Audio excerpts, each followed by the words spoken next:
حضرت عثمان غنی رضی اللہ تعالیٰ عنہ کا ایک اثر سنن نسائی جو حدیث کی کتاب اس میں نقل کیا گیا، لوگوں سے حضرت عثمان نے کہا ایھا الناس، اے لوگوں، الخمر ام الخبائث، شراب یہ تمام خبائث اور تمام برائیوں کی ماں ہے، جڑ ہے اور بنیاد ہے، فاجتنبوھا، اس سے بچو۔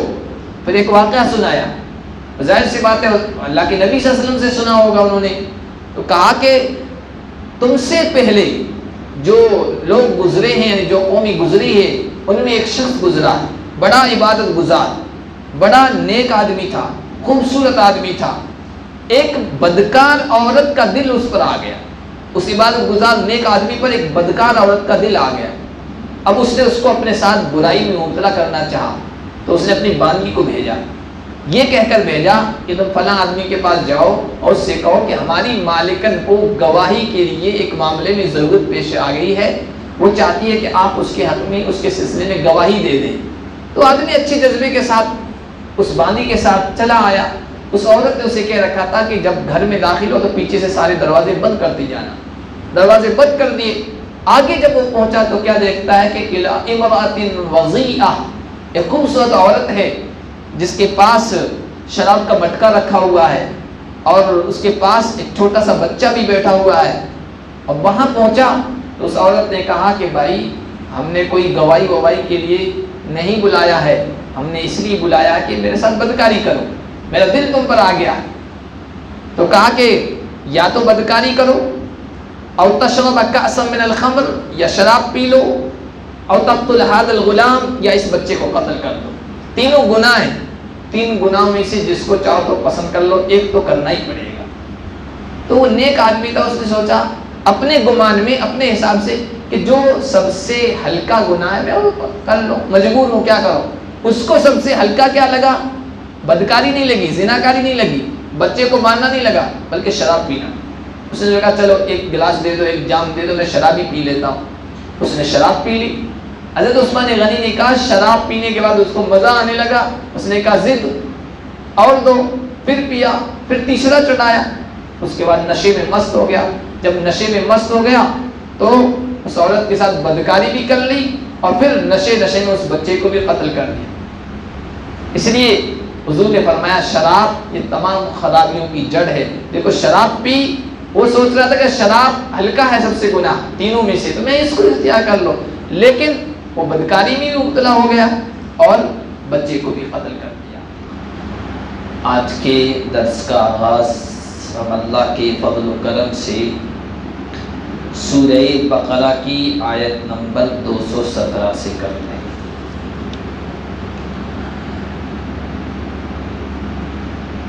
اللہ کے نبی صلی اللہ علیہ وسلم سے صحابہ کرام نے محترم مہینوں کے بارے میں پوچھا تھا۔ محترم مہینے، عزت و احترام کے قابل یہ 4 مہینے۔ 10ویں پارے میں سورہ توبہ میں اللہ تعالیٰ نے ارشاد فرمایا کہ اللہ تعالیٰ نے جب سے زمین اور آسمان کو پیدا فرمایا ہے تب سے 12 مہینوں کا یہ سسٹم و نظام بنایا ہے۔ منہا اربعۃ حرم، ان 12 مہینوں میں سے 4 مہینے احترام والے ہیں۔ یہ 4 مہینے پھر حدیث میں اس کی وضاحت آئی، اس کو بیان کیا گیا کہ کون کون سے۔ حضور صلی اللہ علیہ وسلم نے فرمایا ثلاث متوالیہ، 3 مہینے تو مسلسل ہیں۔ ذی قعدہ ہے، یہ جو چل رہا ہے، پھر اس کے بعد ذی الحجہ ہے، پھر اس کے بعد محرم، یہ 3 مہینے مسلسل ہیں۔ اور ایک رجب ہے جس میں عام طور پر یہ مشہور ہے کہ معراج ہوا ہے وہ مہینہ، یعنی رمضان سے پہلے شعبان، شعبان سے پہلے رجب، تو رجب کا مہینہ قابل احترام۔ اب یہ زمانہ جاہلیت میں یعنی جاہل جو لوگ تھے عرب کے، حضور صلی اللہ علیہ وسلم کی تشریف آوری سے، آپ کے آنے سے پہلے بھی وہ لوگ ان مہینوں کا احترام کرتے تھے۔ ان میں آپس میں لڑائیاں ہوتی تھی، جنگیں ہوتی تھی، خون ریزیاں ہوتی تھی اور قتل و قتال ہوتا تھا، لیکن ان 4 مہینوں میں وہ نہیں کرتے تھے۔ آپس کا انتقام وہ بعد میں لے لیتے تھے، لیکن ان 4 مہینوں میں ان کا خونی جان کا دشمن بھی سامنے آ جاتا تھا نا، تو اسے چھیڑتے نہیں تھے، اسے نقصان نہیں پہنچاتے تھے۔ ان 4 مہینوں کا احترام تھا۔ یہ جو آیت اتری اس کا بھی ایک بیک گراؤنڈ ہے، پس منظر ہے۔ اللہ کے نبی صلی اللہ علیہ وسلم نے 10 افراد پر مشتمل ایک قافلہ یا ایک فوج کی ٹکڑی کے لیے صحابہ کرام کی بھیجی۔ عبداللہ ابن جحش کو ان کا سردار بنایا اور کہا کہ مکہ اور طائف کے درمیان ایک جگہ ہے نخلہ، وہاں تم چلے جانا اور وہاں سے ان کافروں کی سرگرمیوں پر نظر رکھنا ہے۔ گویا جاسوسی کے طور پر اس کا کام تھا، اور پھر مدینے والوں کو اس کی اطلاع کرنا کہ یہ لوگ کیا کر رہے ہیں، اس لیے کہ مکے والے کافر لوگ یہ ہمیشہ کوشش کرتے تھے مدینے کے اہل اسلام کو نقصان پہنچانے کی۔ تو اللہ کے نبی صلی اللہ علیہ وسلم نے اس مہم کے لیے ان 10 افراد کو بھیجا تھا۔ اب اچانک یہ ہوا کہ قریش کا، مکے والوں کا ایک تجارت کا قافلہ گزر رہا تھا اور ان سے ان کی مٹبھیڑ ہو گئی۔ مٹبھیڑ ہوئی تو ظاہر سی بات ہے کہ لڑائی ہوئی۔ صحابہ کرام رضوان اللہ علیہم اجمعین کو تو یہ پتا تھا کہ رجب سے پہلے جو مہینہ ہے نا، جمادی الاخرہ اسے کہتے ہیں یا جمادی الثانی کہتے ہیں۔ صحابہ کرام یہ سمجھے کہ ابھی وہ چل رہا ہے، محترم مہینہ رجب شروع نہیں ہوا ہے، لیکن حقیقتاً یہ تھا کہ جمادی الاخرہ 29 پر مکمل ہو گیا اور رجب شروع ہو چکا تھا، اور صحابہ کرام کو پتہ نہیں چلا۔ ہمارے یہاں ہوتا مہینہ 29 کا بھی ہو جاتا ہے، 30 کا بھی ہو جاتا ہے، تو 29 کا جمادی الاخرہ مکمل ہو گیا، اور جس تاریخ کو، جس دن مٹبھیڑ ہوئی وہ رجب کی ایک تاریخ تھی۔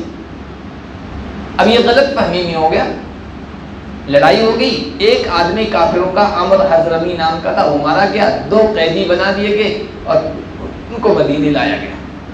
اب صاحب یہ تو غلط فہمی کی وجہ سے ہوا تھا، ورنہ کافروں سے زیادہ صحابہ کرام ان محترم مہینوں کا احترام کیا کرتے تھے، وہ کیسے کسی کو قتل کر دیتے تھے۔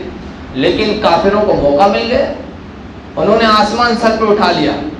محمد تو یہ کہتے ہیں کہ ان مہینوں کا احترام ہونا چاہیے، ہم جیسے جاہل لوگ بھی احترام کرتے ہیں، ان کے صحابیوں نے، ان کے ساتھیوں نے اس کا احترام نہیں کیا، ایک نفس کو مار ڈالا، ایک جان کا قتل کر دیا، 2 کو قیدی بنا دیا، اس محترم مہینے میں انہوں نے لڑائی کر لی۔ یہ پروپیگنڈا کرنے کا ان کو موقع مل گیا، اور اسلام کے خلاف ہمیشہ کفر یا طاقتیں اسی طرح کرتی ہے۔ کوئی واقعہ پیش آ گیا، چند نوجوانوں نے اپنے طور پر کچھ کر لیا، اس کے بعد جو موقع ملتا ہے کہتے ہیں اسلام تو یہی سکھاتا ہے، اسلام تو یہی کرتا ہے، اسلام کی تو یہی تعلیم ہے۔ یہ آسمان سر پر اٹھا لیا جاتا ہے اور پروپیگنڈا کیا جاتا ہے، ہر زمانے میں یہ رہا۔ یہ مشہور کیا جاتا ہے کہ دیکھو یہ لوگ جو ہے طاقت کے زور پر یہ کر رہے ہیں، اسلام اسی طاقت کے زور پر پھیلا ہے۔ اپنے جرائم کو، اپنے جو جرائم ہیں ان کی طرف نظر نہیں ہوتی، ان کو چھپاتے۔ آگے اس کو میں بیان کروں گا۔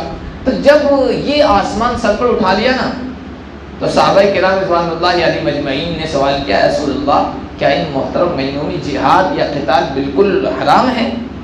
تو اللہ کے نبی نے پہلے تو یہ کہا قل قتال فیہ کبیر، ہاں اس میں لڑنا، جنگ کرنا یہ بہت سنگین معاملہ ہے، خطرناک معاملہ ہے، نہیں ہونا چاہیے لڑائی۔ لیکن ان کافروں کو جواب دیا گیا، ان کا منہ بند کیا گیا کہ غلط فہمی کی وجہ سے لڑائی ہو گئی، صحابہ یہ سمجھے کہ ابھی جمادی الاخرہ چل رہا ہے، لیکن وہ رجب کی ایک تاریخ تھی اور اس میں ایک جان چلی گئی اور قیدی بنا لیے گئے۔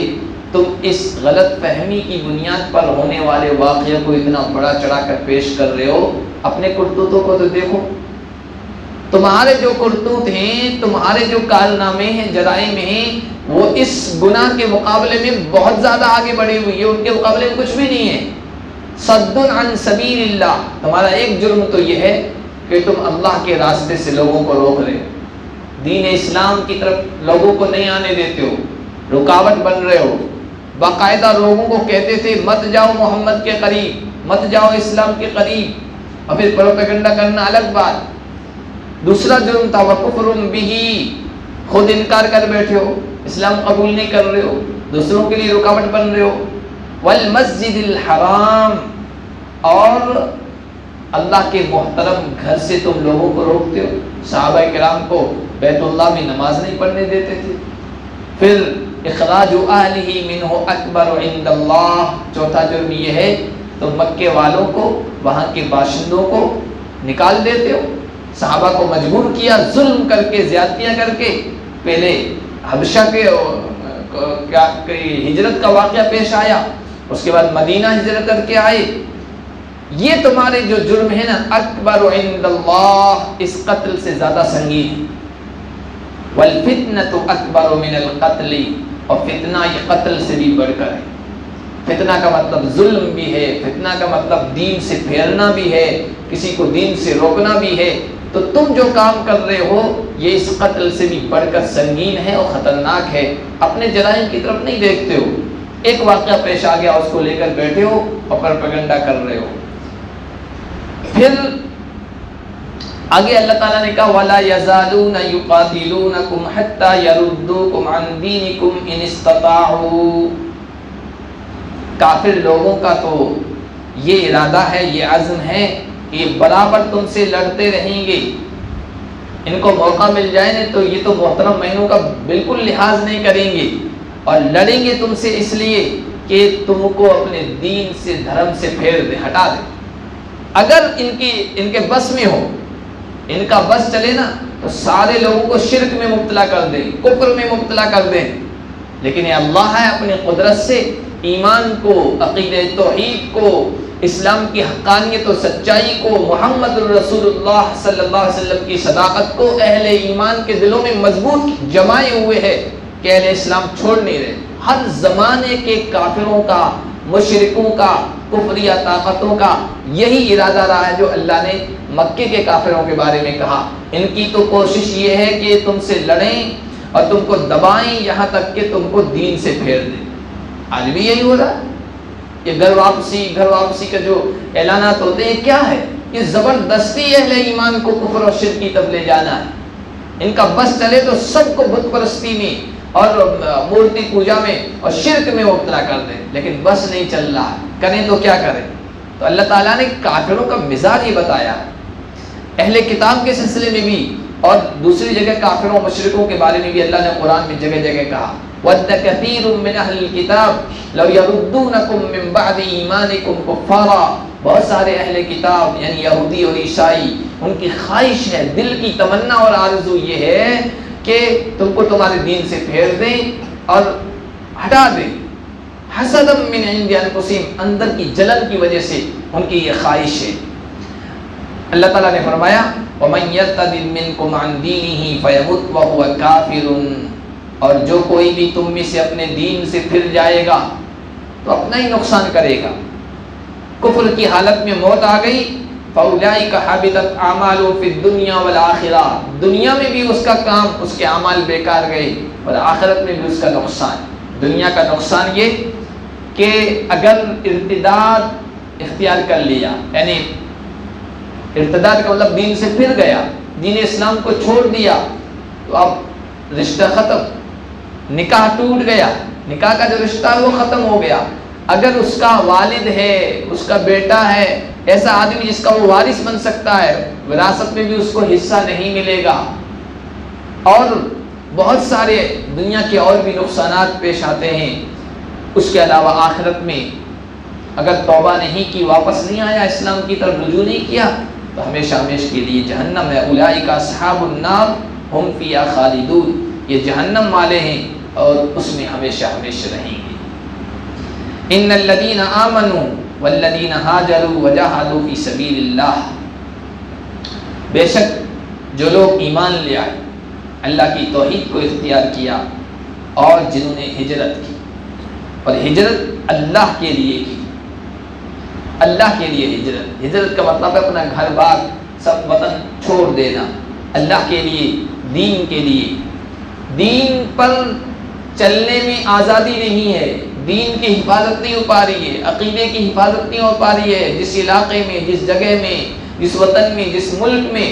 تو پھر اپنے عقیدے، اپنے ایمان اور اپنے دین کی حفاظت کے لیے اس جگہ کو چھوڑ کر دوسری جگہ جانا، اس کو کہتے ہیں ہجرت. دین کے لیے، دنیا کے لیے تو سب جاتے ہیں، مسلمان بھی جا رہے ہیں اور غیر مسلم بھی، نان مسلم بھی جا رہے ہیں، امریکہ جا رہے ہیں، برطانیہ جا رہے ہیں، آسٹریلیا جا رہے ہیں، اسپین جا رہے ہیں اپنے کاروبار کے لیے، تجارت کے لیے، وہاں اچھی زندگی سیٹل ہو جائے اس کے لیے، لیکن دین کے لیے نہیں ہوتا ہے۔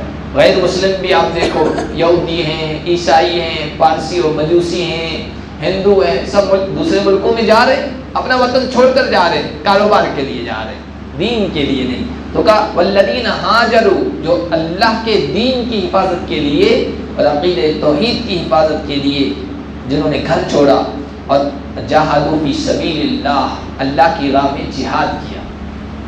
جہاد یہ کسی دنیاوی مقصد کے لیے نہیں، اور جہاد کا مقصد جس طرح اور لڑائیاں ہیں نا، جنگیں ہیں نا، ان کی طرح نہیں ہے۔ جہاد بھی ایک لڑائی ہے، جنگ ہے، اور دوسری لڑائیاں بھی جنگیں ہیں، لڑائیاں ہیں۔ دو ملکوں میں لڑائی ہو رہی ہے، بھائی ہمارے ملک میں، پڑوسی ملک میں لڑائی ہو رہی ہے، کیوں؟ زمین کے ٹکڑے کے لیے، کشمیر پہ لڑ رہے ہیں زمین کے ٹکڑے کے لیے، چاہے ادھر کے ہو چاہے ادھر کے ہو۔ اسی طرح کہیں لڑائی ہو رہی ہے پیٹرول کے کنووں پر قبضے کے لیے، کہیں لڑائی ہو رہی ہے زر کے لیے، سونے کی کانیں ہیں ان پر قبضے کے لیے۔ عراق پر کیوں حملہ ہوا؟ امریکہ نے کیا، پیٹرول کے کنووں پر قبضہ کرنے کے لیے، وہاں کے خزانوں کو اپنے سمیٹنے کے لیے اپنے پاس۔ اسی طرح بہت سارے اور جگہوں پر لڑائیاں ہوتی ہے دنیاوی مقاصد کے لیے، زر کے لیے، زمین کے لیے، سونے چاندی کے خزانوں کو حاصل کرنے کے لیے، یا زمین کے ٹکڑوں کو حاصل کرنے کے لیے۔ جہاد اسلام کا جو ہے نا، یہ کسی ملک کو حاصل کرنے کے لیے نہیں ہے، یہ سونے کی کانوں کو حاصل کرنے کا اس کا مقصد نہیں ہے، یا کچھ اور دنیا کا مقصد نہیں ہے۔ اگر اس کے لیے لڑ رہا ہے تو وہ جہاد فی سبیل اللہ نہیں ہے، اللہ کے راستے کی لڑائی نہیں ہے، وہ اپنے کسی مقصد کے تحت ہوگی، اس کو اسلام کہتا ہے کہ اس کو ثواب بھی نہیں ملے گا۔ جہاد فی سبیل اللہ، ہر جگہ اللہ کے راستے میں کافروں سے لوہا لینا، ان کا مقابلہ کرنا، لتکون کلمۃ اللہ العلیٰ، تاکہ پوری دنیا میں اللہ کا کلمہ بلند ہو، بس یہ مقصد۔ اگر بہادری دکھانے کے لیے، اگر مال حاصل کرنے کے لیے، اگر کسی اور مقصد سے جہاد کر رہا ہے تو وہ جہاد ہے ہی نہیں۔ صرف اللہ کے کلمے کو بلند اور دین کو بلند کرنے کے مقصد سے جہاد کر رہا ہے تو وہ ہے جہاد۔ صحابہ کرام رضوان اللہ علیہم اجمعین کا یہی مقصد تھا۔ پوری دنیا میں جہاں کہیں بھی گئے، جب ایران گئے ہیں تو ایران اس وقت کی سپر پاور طاقت تھی۔ ایران کا جو چیف کمانڈر تھا رستم نے بلایا صحابہ کرام کے نمائندے کو، حضرت ربیع بن عامر گئے تھے، پوچھا کہ ما جاء بکم، بھائی کس لیے یہاں آئے ہو؟ عرب ملک کو چھوڑ کر تم لڑنے کے لیے ہمارے پاس آئے ہو، کیا مقصد ہے تمہارا؟ ہمارا ملک حاصل کرنا چاہتے ہو؟ زمین حاصل کرنا چاہتے ہو؟ وطن پر ہمارے قبضہ کرنا چاہتے ہو؟ کیا مقصد ہے؟ تو انہوں نے کہا اللہ ابتعثنا لنخرج من شاء من عبادت العباد الى عبادت اللہ وحدہ۔ اللہ نے ہمیں بھیجا ہے، مقصد کیا ہے؟ مقصد یہ ہے کہ ہم بندوں کو بندوں کی بندگی سے نکال کر ایک اللہ کی بندگی کی طرف لے جائیں۔ اس وقت بھی، آج بھی بندوں کی بندگی ہو رہی، امریکہ کی بندگی ہو رہی، رشیا کی بندگی ہو رہی۔ امریکہ کہہ رہا ہے میرا قانون چلے گا، جس کو کہتے ہیں ابھی جو قانون چل رہا ہے، اور اس سے پہلے رشیا کا تھا میرا قانون چلے گا، کمیونزم چلے گی، یا اس سے پہلے بھی لڑائی ہوئی ہے اپنے اپنے قانونوں کو انسانوں پر تھوپنے کی۔ سرمایہ داری، کیپٹلزم جسے کہتے ہیں، اس کے لیے لڑائیاں ہوئی، لیکن اسلام میں ان سب مقاصد کے لیے نہیں ہے۔ اسلام میں مقصد یہ ہے کسی امریکہ کی، کسی رشیا کی، یہاں تک کہ کسی اسلامی ملک کی جس میں اللہ کا قانون نہیں چل رہا ہے، کسی بادشاہ کا، کسی اور انسان کا، نام کے مسلمان کا اپنا قانون چل رہا ہے، تو کہا کہ وہ بھی درست نہیں ہے۔ بس اللہ کی بندگی کی طرف لانا ہے، کسی انسان کی بندگی کی طرف نہیں، یہ ہمارے آنے کا مقصد ہے۔ ایک بات یہ کہ وَمِن ضِيقِ الدُّنْيَا إِلَى سَعَتِهَا، دنیا کی تنگی سے دنیا کی کشادگی کی طرف لانا ہمارا مقصد ہے۔ ومن جور الادیان الی عدل الاسلام، اور تمام مذہبوں کے ظلم سے نکال کر اسلام کے عدل و انصاف کی طرف ہمارا لانا ہے، ہمیں لانا ہے، یہ ہمارا مقصد ہے۔ یہ صحابہ کرام نے کہا تھا، اور یہی مقصد جہاد کا، جہادوا فی سبیل اللہ اولئک یرجون رحمت اللہ۔ اللہ فرماتے ہیں جو ایمان لے آئے، ہجرت کی، جہاد فی سبیل اللہ کیا، بہت اہم کام ہے۔ ایمان لانا لوگ سمجھتے ہیں آسان، مسلمان ہونا بہت مشکل معاملہ ہے۔ بلال حبشی سے پوچھیے ایمان لانا کتنا مشکل ہے، خباب سے پوچھیے، سمیہ سے پوچھیے، عمار ابن یاسر کے حالات پڑھیے، کیا مشکل کام تھا۔ ہم تو نسلی مسلمان ہیں، نسلی خاندانی، بس ہمارے یہاں اسلام چلا آ رہا ہے، ہمیں کوئی قربانی نہیں دینی پڑی۔ جن لوگوں نے قربانی دی انہیں پتا ہے، بہت اہم کام۔ دوسرا ہجرت بھی، اپنا وطن چھوڑنا کوئی آسان کام نہیں۔ شہر کے لوگ جہاں پرانا جو آبا و اجداد کا مکان ہے وہ چھوڑ کر کھلے میں نہیں جانا چاہتے، بھائی وہ کبوتروں کے ڈربہ ہے، چھوٹے چھوٹے مکانات ہیں، کمرے، اس میں رہنا پسند کرتے ہیں، باہر نہیں جانا چاہتے، حالانکہ ادھر شاندار ان کا مکان ہے، پلاٹ ہے، کہ نہیں ہم یہ چھوڑ کے نہیں جائیں گے۔ وطن چھوڑنے کے لیے تیار نہیں ہوتے، پورا ملک چھوڑ دینا بہت مشکل کام ہے۔ ہجرت، اللہ کی راہ میں جہاد کرنا، اپنی جان کو ہتھیلی پر لے کے جانا۔ لیکن اتنے اہم کام کے باوجود ان کے بارے میں کہا اولئک یرجون رحمت اللہ، یہ وہ لوگ ہیں جو اللہ کی رحمت کی امید کرتے ہیں۔ یقین نہیں ہے کہ ہم اللہ کی رحمت کو حاصل ہی کر لیں گے، اتنے بڑے بڑے کام کر رہے ہیں اور جنت میں داخل ہی ہو جائیں گے۔ آدمی کتنا ہی بڑا عابد، زاہد، عبادت گزار اور اللہ کی راہ میں لڑنے والا اور بڑے بڑے کام کرنے والا ہو، یقینی طور پر وہ نہیں کہہ سکتا کہ مجھے اللہ کی رحمت حاصل ہی ہو جائے گی اور میں جنتی ہوں پکا اور میں ایمان ہی پر مروں گا، بالکل نہیں۔ اس لیے کہا کہ یہ لوگ اللہ کی رحمت کی امید کیے ہوئے ہیں، روز امید ہے کہ اللہ ان کو اپنی رحمت سے ڈھانپ لے گا۔ واللہ غفور الرحیم، اور اللہ بخشنے والا، رحم کرنے والا ہے۔ کچھ کوتاہیاں ہو گئی تو اللہ معاف فرما دے گا۔ یسألونک عن الخمر والمیسر، آگے آیا یہ لوگ آپ سے سوال کرتے ہیں شراب کے بارے میں اور جوئے کے بارے میں۔ اے نبی آپ ان سے کہہ دیجئے کہ ان دونوں چیزوں میں، یعنی شراب میں اور جوئے میں، اثم کبیر، بہت بڑا گناہ ہے، ومنافع للناس، ہاں لوگوں کا کچھ فائدہ بھی، وَإِثْمُهُمَا أَكْبَرُ مِن نَفْعِهِمَا، لیکن ان کا گناہ، ان کا نقصان نفع سے زیادہ ہے، اور جہاں گناہ اور نقصان نفع سے زیادہ ہو تو اس چیز سے بچنا ہی بہتر ہے۔ دیکھیے جو حکم ہماری شریعت میں آئے ہیں وہ اچانک نہیں آئے، کوئی حکم دڑا دڑ آنا شروع ہو جائے، کوئی طبیعت اس کو جلدی قبول نہیں کرے گی۔ کسی اسکول میں کوئی نظام لانا ہے، کوئی قانون بنانا ہے، کسی مدرسے میں آہستہ آہستہ کر کے آج ایک قانون بتا دیا بچوں کو، پھر 15 دن کے بعد، پھر 1 مہینے کے بعد اب اچانک دھڑا دھڑ صبح پیرے میں جب ترانہ ہوتا ہے اس وقت کہتے ہیں یہ سارے احکام لاگو ہوں گے، سب کو اس کے مطابق کرنا ہے، طبیعت باغی ہو جاتی، کرنے کے لیے تیار نہیں ہوتی۔ اسلام نے انسانوں کے مزاج کا خیال رکھا۔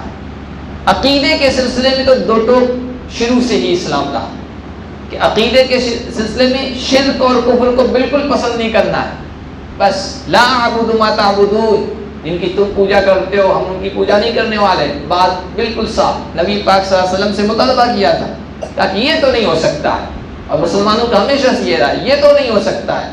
باقی شریعت کے جو باقی احکام ہیں نا وہ آہستہ آہستہ اترے، ایک دم لاگو نہیں کی گئی۔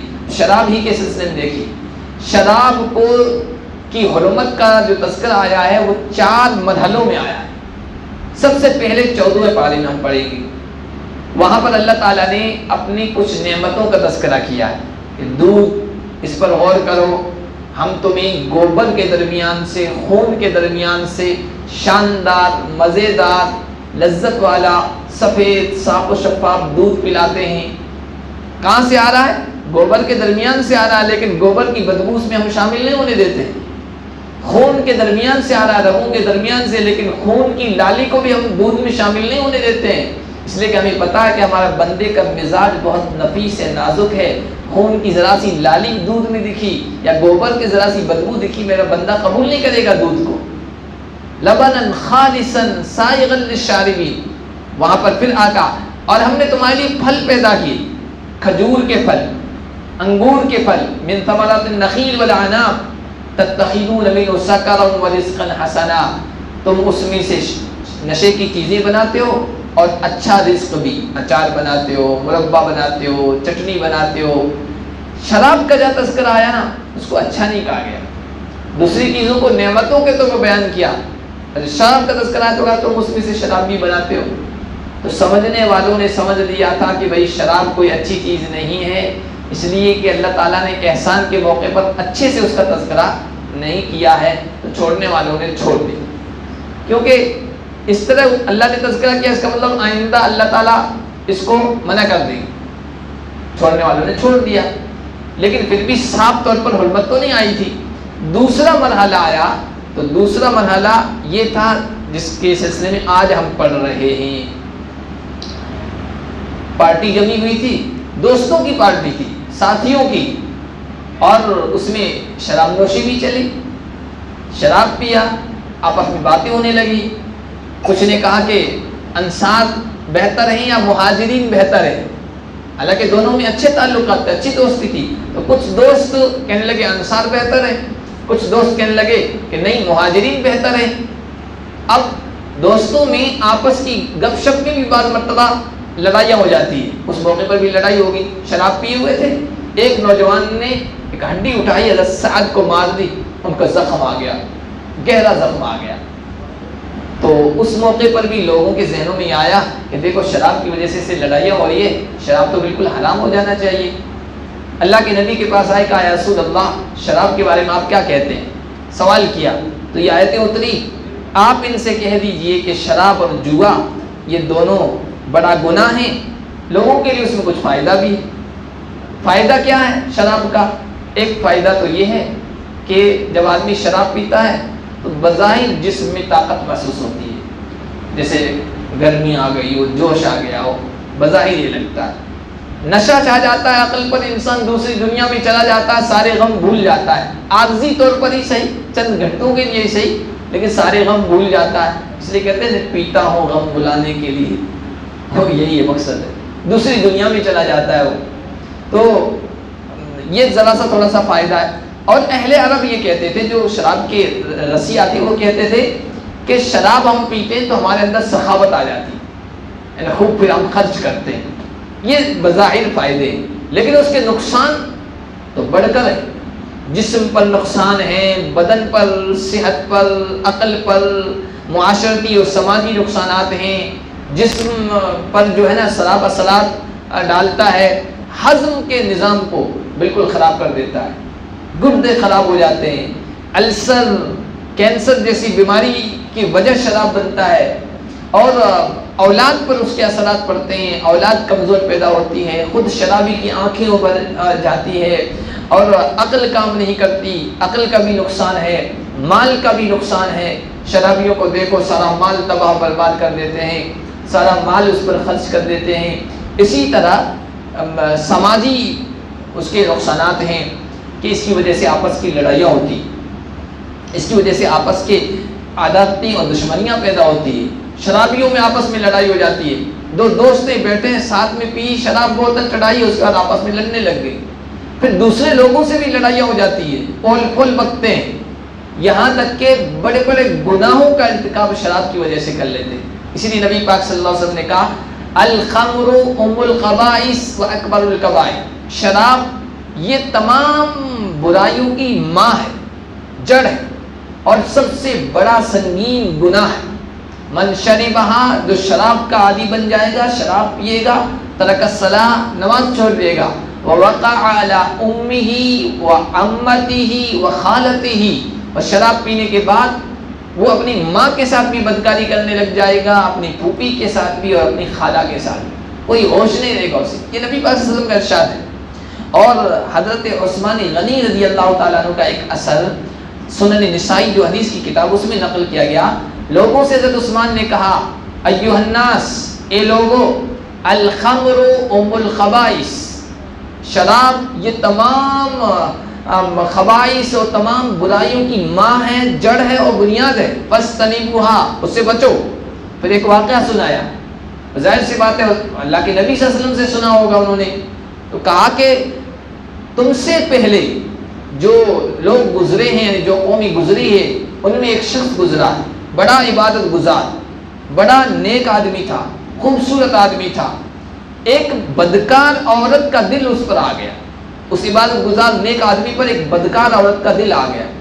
اب اس نے اس کو اپنے ساتھ برائی میں مبتلا کرنا چاہا، تو اس نے اپنی باندھی کو بھیجا، یہ کہہ کر بھیجا کہ تم فلاں آدمی کے پاس جاؤ اور اس سے کہو کہ ہماری مالکن کو گواہی کے لیے ایک معاملے میں ضرورت پیش آ گئی ہے، وہ چاہتی ہے کہ آپ اس کے حق میں، اس کے سلسلے میں گواہی دے دیں۔ تو آدمی اچھے جذبے کے ساتھ اس باندھی کے ساتھ چلا آیا۔ اس عورت نے اسے کہہ رکھا تھا کہ جب گھر میں داخل ہو تو پیچھے سے سارے دروازے بند کرتے جانا، دروازے بند کر دیے۔ آگے جب وہ پہنچا تو کیا دیکھتا ہے کہ امرأۃ وضیعہ، ایک خوبصورت عورت ہے جس کے پاس شراب کا مٹکا رکھا ہوا ہے اور اس کے پاس ایک چھوٹا سا بچہ بھی بیٹھا ہوا ہے۔ اور وہاں پہنچا تو اس عورت نے کہا کہ بھائی ہم نے کوئی گواہی وواہی کے لیے نہیں بلایا ہے، ہم نے اس لیے بلایا کہ میرے ساتھ بدکاری کرو، میرا دل تم پر آ گیا۔ تو کہا کہ یا تو بدکاری کرو، او تشرب کأسا من الخمر، یا شراب پی لو، او تقتل هذا الغلام، یا اس بچے کو قتل کر دو۔ تینوں گناہ ہیں، تین گناہوں میں سے جس کو چاہو تو پسند کر لو، ایک تو کرنا ہی پڑے گا۔ تو وہ نیک آدمی تھا، اس نے سوچا اپنے گمان میں، اپنے حساب سے کہ جو سب سے ہلکا گناہ ہے میں وہ کر لو، مجبور ہوں کیا کرو۔ اس کو سب سے ہلکا کیا لگا؟ بدکاری نہیں لگی، زناکاری نہیں لگی، بچے کو مارنا نہیں لگا، بلکہ شراب پینا۔ اس نے کہا چلو ایک گلاس دے دو، ایک جام دے دو، میں شراب ہی پی لیتا ہوں۔ اس نے شراب پی لی۔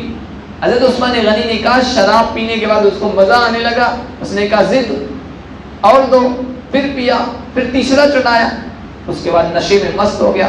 جب نشے میں مست ہو گیا تو اس عورت کے ساتھ بدکاری بھی کر لی اور پھر نشے میں اس بچے کو بھی قتل کر دیا۔ اس لیے حضور نے فرمایا شراب یہ تمام خرابیوں کی جڑ ہے۔ دیکھو شراب پی، وہ سوچ رہا تھا کہ شراب ہلکا ہے سب سے گناہ تینوں میں سے، تو میں اس کو اختیار کر لو، لیکن وہ بدکاری میں بھی مبتلا ہو گیا اور بچے کو بھی قتل کر دیا۔